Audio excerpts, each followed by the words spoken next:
Those natural waters are special. Something goes in there, comes out different. Natural Sambo water, the taste of nature in a bottle. Skipper Tuna is the healthier choice for you. It's nutritious tuna flakes, packed in easy open cans. Get hooked on the great taste of Skipper Tuna today.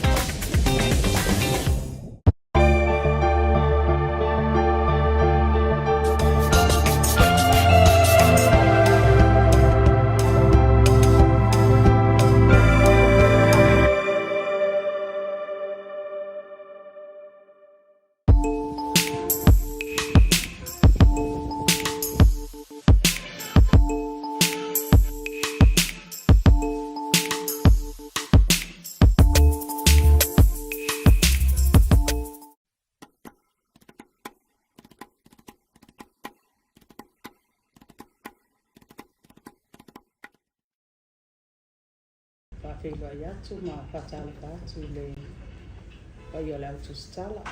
Ia mai se fōi ia sa moa o loo maa ua mauri nei whasalaunga. I tapatapa ane le tuna i ta i ofisiri o tato whaputu ngā tupe nupi wha. Ia vi ian le tua nei tai au.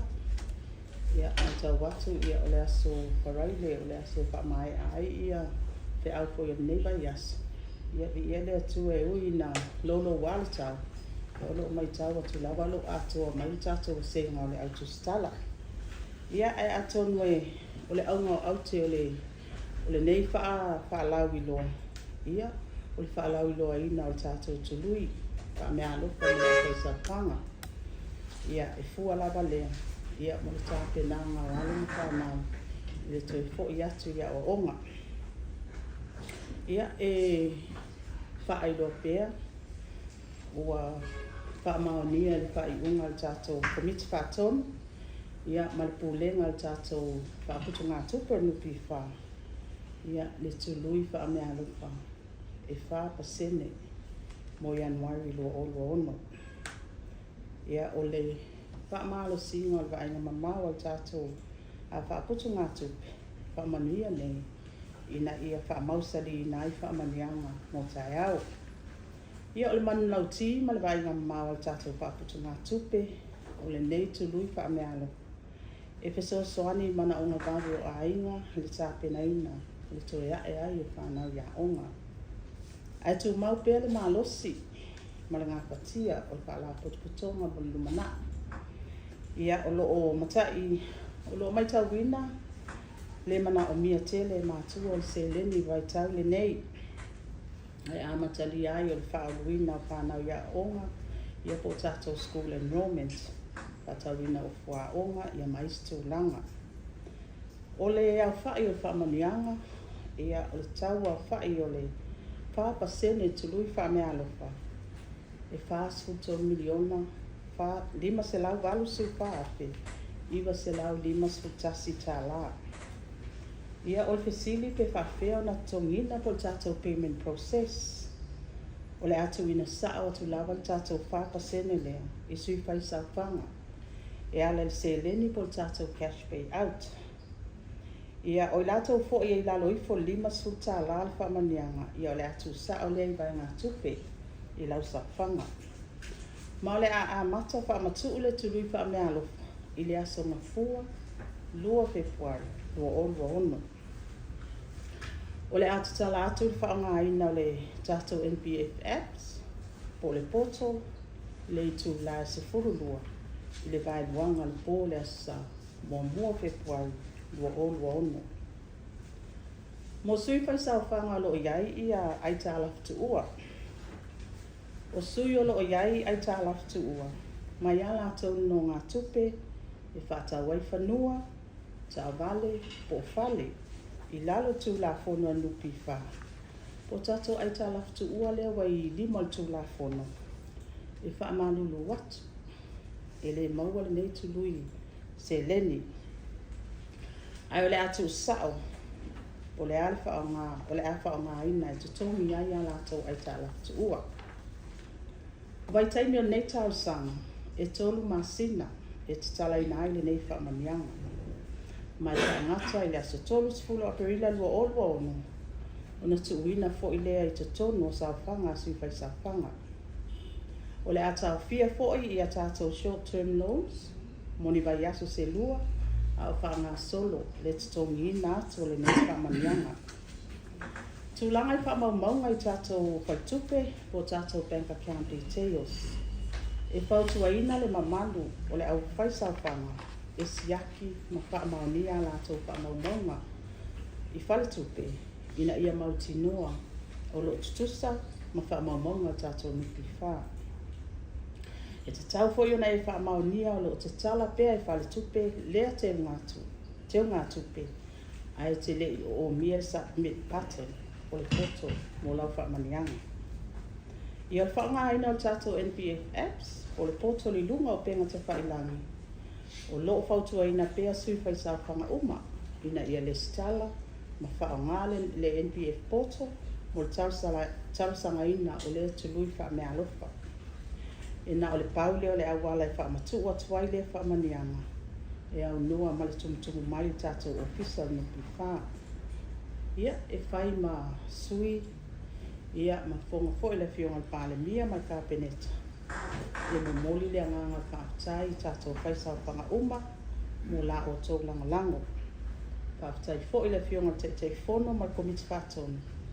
Ia mai se tātou au whai ngā venga no pi wha. Ia wa ala ai le nei tupe wha ngāle.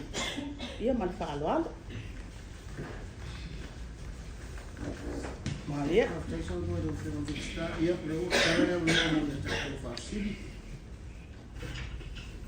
Tono lea o tatafane ia lea sa fa ia tuai tato ofisira no pifa le fionga le man ia en pai foi ona so ani mai inisi ofisiri a mai tonu lava le tato fa putu ngā tupe le no pifa ma fa loan Alo state of human mister. Vana le la tole ofisa fanga le itala futu ua.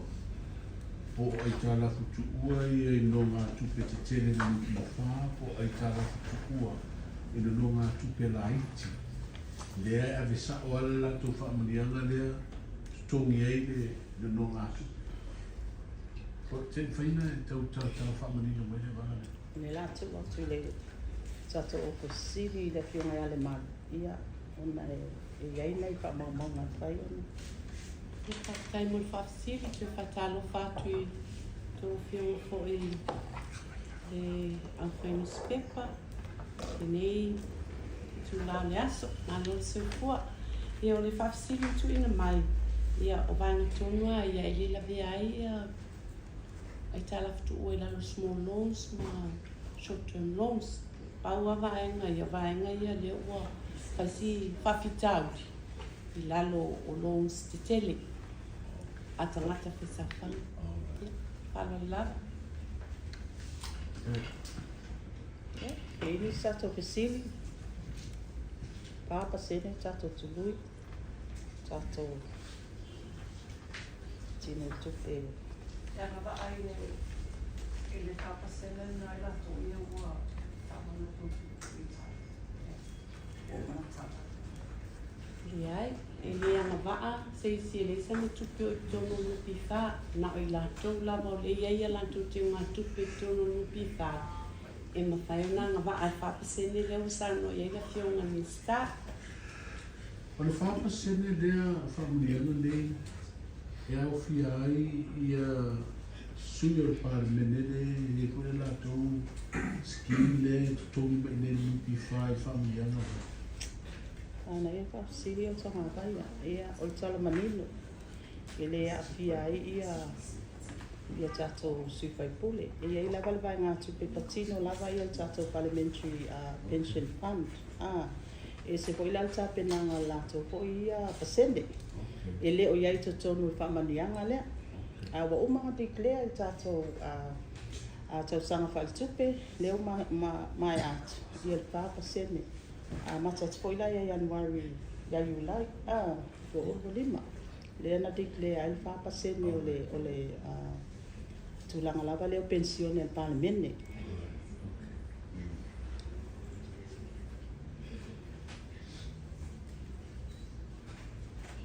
E o le infesili whakasenge wai.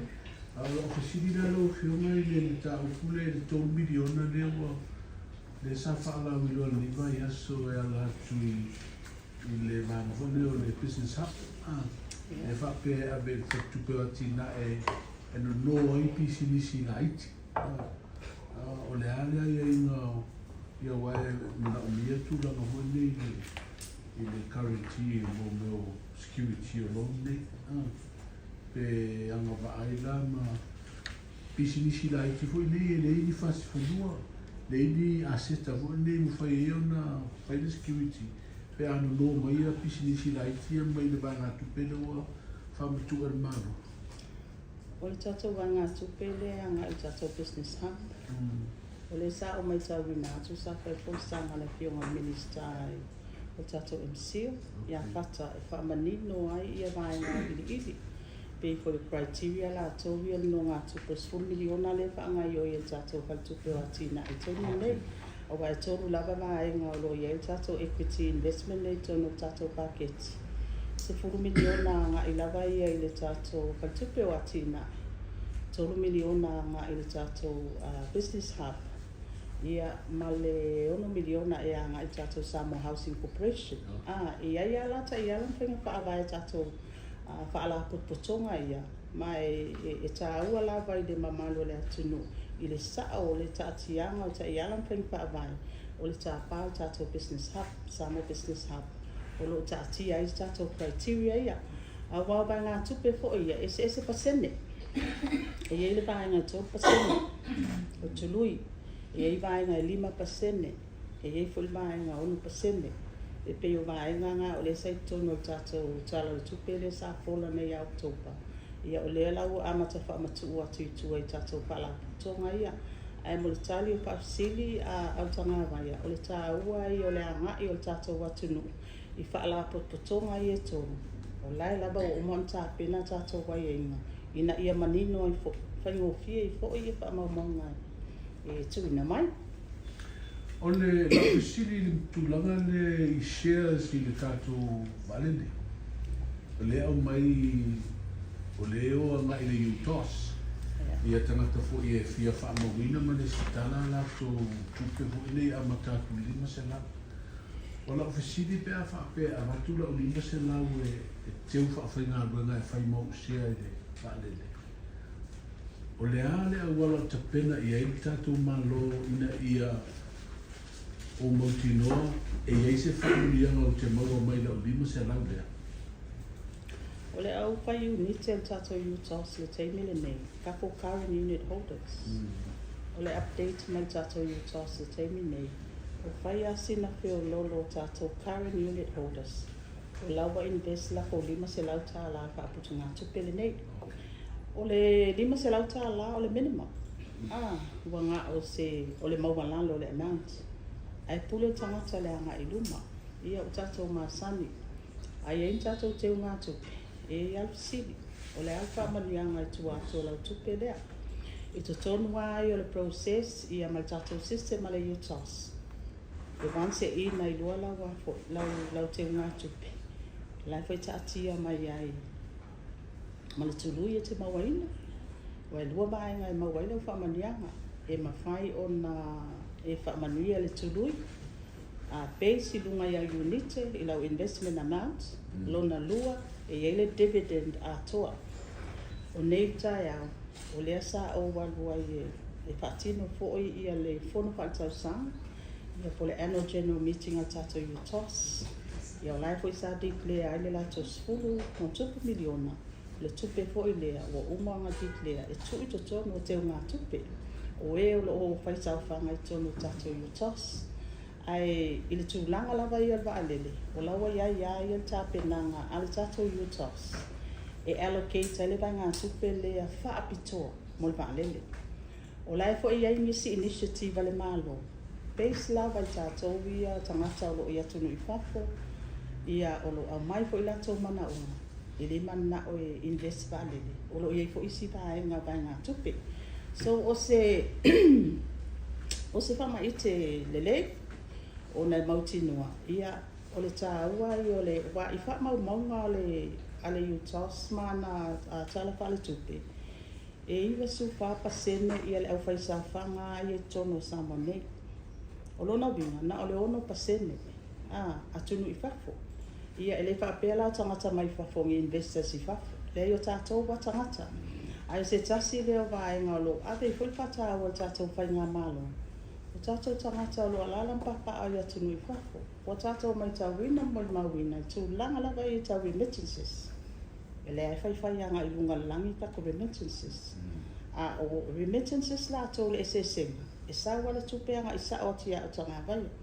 Pule au tanga vai e whatinonga. Ai a sawi I le UTOS e mautinoa. O lai tāpena o e moa se leanga. O lai fuafua mo le lumana.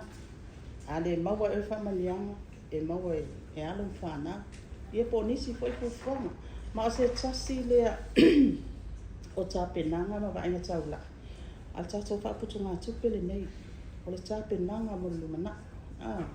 Ia e peo se tali lea I lau te lenga au tanga vai. Whawhitai. O tuturi roa I ta upulei I sea leo tātou waalele. Lea se au whainga voi leo sila I tāpenanga o waalele e rua waalele te tene. O le whapea mai e whaatau le waalele. Ia pe lisi le waalele. O whea tonu I tonu le tāpenanga le. O lea e loma le wheloa inga le task force al waalele. O lea katoa mai o na whaamamia Cabinet task force ato al waalele. O I task force lea o loo sa whae po I mawaenga I Samoa Airways. O loo mana o mia I whaamaunga I tūlanga lava lea e alaina mai tato UTOS diaspora investment lea. O loo mana o mia mai le vai ngā tupe ato o le tau al waalele. Mantua foi la e align foi la I le tato piliota. Tala le tupe lava lea pe o le luauna lua fitu. E ka kaunga I se target amount. E take da nga I ai le au whaisa whanga lea. A o atu lua ono lua fitu lona whai unga. Tau ona achieve le lea. So e a nga I alai tua. Ai o te loa ngai wha mautu bai nga umai. Pea o le taimi wheloa I ai ma whonua fo I le tātou task force o waalele. E ai le atuanga. Ma le committee fo I le tātou officials o lo o abatua I wha maunga na tāpenanga uma. Nea se estimate o sila ila whiunga minsta. O le cost of operation ai o waalele based mai Samoa Airways e tos fu miliona n tausanga. Ia ele se operation taunga fie. Ai mai tau fo ia. E investors fo ia. O lo o wanga I mai fo I whailo lo lātou so soani vaenga ia. Ia o investors mai whafu. Ele tru le UTOS. Vaenga ia le UTOS o tangata anu o Samoa. E au fia I tātou tangata o lo au mampapa au ia tunu I whafu. O lo e tātou sifa. E whaanganga lava mo tātou investors. Ia investors ia le ingi lātou pitanga Samoa. Ia e fo lātou due diligence ia mana o mia siaki, mautu, talawhia ngai, e leo iai ni awala wha ala atua o lo o iai ia wha maunga lātou fo I business. Ia ona sula ia o le tātou wha tonga sifa. The estimate cost le tos full million o le operation.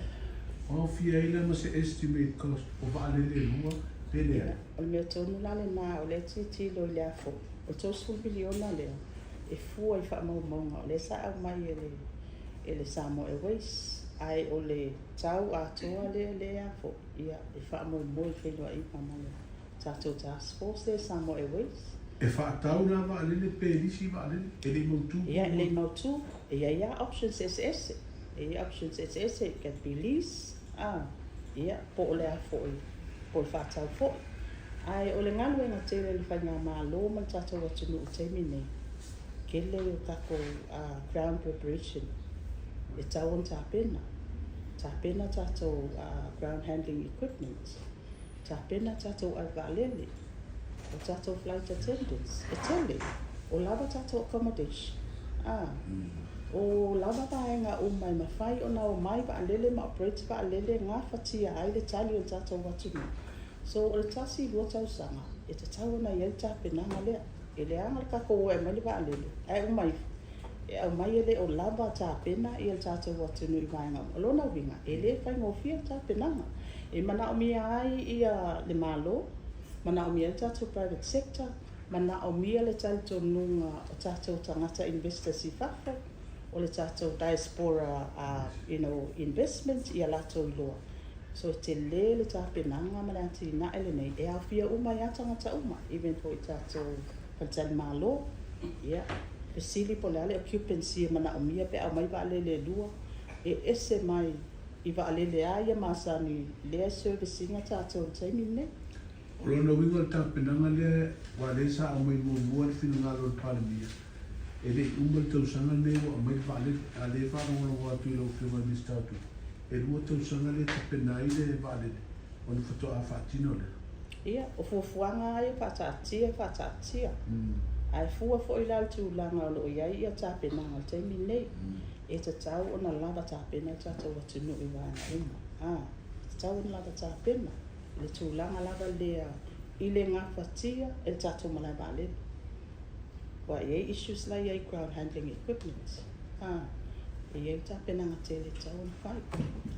But I le ia se mea le mwhai o na whai. Ona leo le whamoe le pasenga o tana e ngā unga I anga o whiawha I statu. O le taso vai o le latau o le alanga whaopo whai I manu. E a o fuai whanau, me se la fuai whanau le investing o sau. Nā so whina ngā le whaamo o le e whaatino le whaamo o le tau sau. E a me se fuai a whapea o whanau le investing. E free atoa I a station. O Ia, o lalo I le tātou tanga luenga wa onga. O lo iei tātou one government grant. Pāto le one government grant o le average ia $2 miliona, $1 miliona la ka inga tupe lea. I tala tupe tau sanga se jas. E au fia ai ma fo I ma tāpenanga o apia onga ma tāpenanga uma. Pe o le maenga lea ia fo I ma ai. I te tonu o ta ialam whai upawai ato no le fwoi sa vai le fionga palemia ma ka peneta. Male mta ngā luenga tinam ta maita I whaalau loa ta ialam whai upawai. A o le tu mau watato thematic areas. E iwa. O le iwa le nā, o lo tatia ma tato education.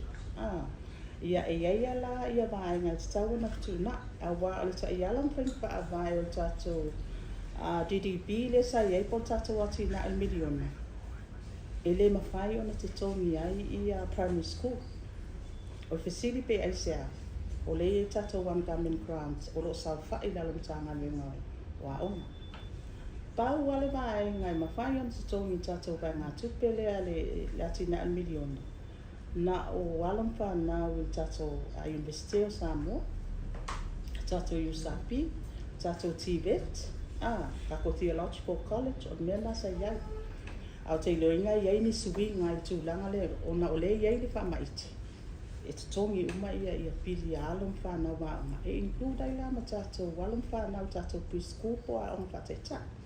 A tone te lese ngā luenga fo ele whiunga minister wa ona. O lo review tātou one government grant in teimi nei. Po le a le si sui ngā tele te tawa tati ai. Po lawa fo I mo nei whaia ona. Au sidi ka man mule lava. Ia. Tau tala tuat. E a ngai le stala le po le invest le o le tupe mule vali. Ia pe o le tūlanga whale le e vato e se manatu. Ina ne ialu walu le whamanu yanga lea. E le o matai nei sa mua o whafu. A e o I le taimi ua solo le lei. Ai whapea manu le tunu. E ila se pa ua matopase se uranga le stala le invest mato tupe tonu. Ia pingi tūlanga whapela. I whamanu yanga whalele mo tangata whai sauwhanga. Ai arofa mai ia.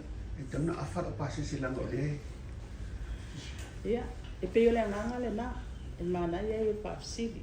A wā atono le a matatato diaspora investment le. Ia I teimi le nei. Minimum 5 se lau tā la. O laiwa I tangata o a walk in atu ana na e suli mape. O tangata diaspora tātou tangata mai whafu. Lea sa mai kemi o le o Krisimasi. A nisi na vai ngai package ai ia nisi o whaamanianga. Ia pea o te mea tū lai mai ei le tātou tā penanga ma le whaamoemoe ngā lea. Awa o se tasi nā whesili o e fo I malanga mai whafu. Pe alu langa investment wa ai atu au sia le whainga le. O ngā entitle la I en whamanianga like Travelers Point. E mawailo pa se pa u. In whai o na tongi lau whalitan malo I atu nui whafo. O lau rental cars. Ia. Ma upgrade ai oe mai le economy a ngā I le VIP po le business class. So in whai in whaatina pe a tatia mai tatou tapenanga le se tapenanga mautu. Well, John Minister, what's our minimum you must allow them to that's the set amount minimum to which are big investors, foreign investors. Ia, o te mea nei ia lo whea ngai a sifa man tātou investors. Man tua foi e se foi ia le marketi la tau ia tātou sifa. Pe ia ngā I lava ngā I. Ele iai se tāpenanga le teini le ne ia ngā I tātou investors a ia mai kapo. But I say investor mai kapo. E o ai the process masana. O tāua, o lea wa e kapo corporation. They already have their process. E mawhai o ngā aluanga I e tātou investment ia. A sau le diaspora po tātou tangata Samoa. O lau le wanu ko ia tunu I whafo e mga invest. Pa singoa ngā le utas. A sau le investor mai whafo e le ai so na pitanga isi tangata Samoa. A lai fia invest mai. Pa singoa le sifa. I lai whai lau tātia ma mautu tātou process. E mawhai ei o ngā whaatino fōi au nanga I e tangata SS e tōlua. O le loko, diaspora, ia ma le investor mai wha. Lau whia ngā rau si muli lea. E mtau pua le tātou lima se lau ma runga atua le investment. Lea se tāpenanga, iwa o lele o pisimisi, lea se tāpenanga po e lele ale malo I tātou wa ale lele la tō whea wa lele la. I alu ngau pale tonu. A lewa watu la lima se lau whaafanga wanga I tono I tātou pare. Ia, o tangata. O ngai la e whewhi ai lei, ke lei wa ai lei. Lea si te reo pisiri atu lei. E leo te pisiri atu. E a whaapea lera a watu la lima se lau. A lea se tāpe nama wai. Ke mau whapea ngā, e mau kingo ai ke whewhi. A e whewhi la, e umai fu, e le se me kupu. A e o fuafuanga ai a so se whai ngā malo, whatatia fuafuanga. Whamaite, ioe e ai isu malu I tau. Ai o ke whangongu ai lo vai, e ke maka whewhi. Ngai la e whewhi ai lei, ko ke lei wa ai lei. Ma fualo mata whewhi pia whapea ro whingalo le. Lea ngai le fōre ngau o tātou company vanene. O lea wa I whamawina on record. Tele o operational tātou vanene. E ngāmi. Ai a whaina le la toi whaita tu vale le la po. Ia le la watu la ulima se la. Ia tāpenanga o tātou vale le po le ase tu ranga pe a te umangau la ulima se la. Ke mako ai wha mo inga lo Samoanga le mero le ngau. O le ngau kako vale le. I le ngau le ngau a anoa. Ko kiki aru a koa I e kako a seka. Ko kiki aru a koa kako te mau aina. Mako mai bua o batas. Me mua hanga o whai as a minister whai. O la pa foi ba lele pe amandane ia pa tai de tua sa o fai unha fai pa foi ba lele leo ka ko mai tawa kele ia ta mau anga le wai tai mine le foi la o ta ma fai e au mai le anga ka ko diaspora ai se tilo le malo I tau sanga o tea o le kele o le malo si anga o tatu tamata o lo alalan papa au o tumika o le malo si anga e lango mai ai. A le tamau ainga o le saa mai. Le saa mai tono o Samoa. O le po tilo le whai ngā malo. O le isu te leo lo whea ngai ma tātou whai ngā malo. Wa lusi o tātou tangata. Tātou sis no worker. A o le po tāpe nā tu tātou ati na e o le miliona tāia. E tu I tua. A o le si isu leo lo mai tau wini. Wa le ai tātou tangata malo le si pati na ina. O se wha moe ngā lelei, mo so se atunu. Tam whai toi au mai tātou tangata mai atunu wha. E tau le wha mautu ina le manatu dea. Ai se a, o le tangata Samoa ia, e alu I whafo, e loto nuu masa ili malo. E mana o li lingi mai ia tamau ainga wha mania. Lea lawa iai fo le a fo le. Le va ainga mamau mal tāpenanga le tātou whai ngā malo. Abe le whaatau, o lai sea, o mana o ngā ia tātou tangata lo alala mpaka ai atu no fa. Ai au tu mata pepe au tangala. Tai se mo moli la tu ati a titi tau no mai no eu si ta to ka do Sai veas. no sa no no fio ma di sa tupe. Lo si dia ma io tu fa te kulo. Ni fa. Le ase e fiesa pa io fa tu o fisa pa na o ile ile ni te. Ma le no lo ofisini po le ase ka se ni o ile ko le sa sa no le fio ma di sta le ane ko wa. La joie ia ia e tala fa. Taimul fasili o le tulanga le tatu nangata foi le apia i tatu familianga le la fai mo wal basu fa basu lima afe tangata a o tangata ia la vea i tatu o tala futua i lupe mo asto se lau pe a mai tatu tangata ia wai i le legal department la tu ngatu Ona fai ko dane o active contributor. Tato active contributors le e te mine to suli mafi. Active la ona o le system ai rupi fa fa awawa le ono masina tu ina mai o lau saufanga ia o oi o le active member. Ai ape aru alu misi lau masina ia una ine i fo le ia le inactive se tu te fai mai le a tulanga na le ina isi le active. Ia matato vaina le ia fia una tomi. Ia. Ia mo moli atu le ngang fa tai tele tatu ai tu sta fa tai fo i no film min sta fa no no te ta u ia nga te le film no visi.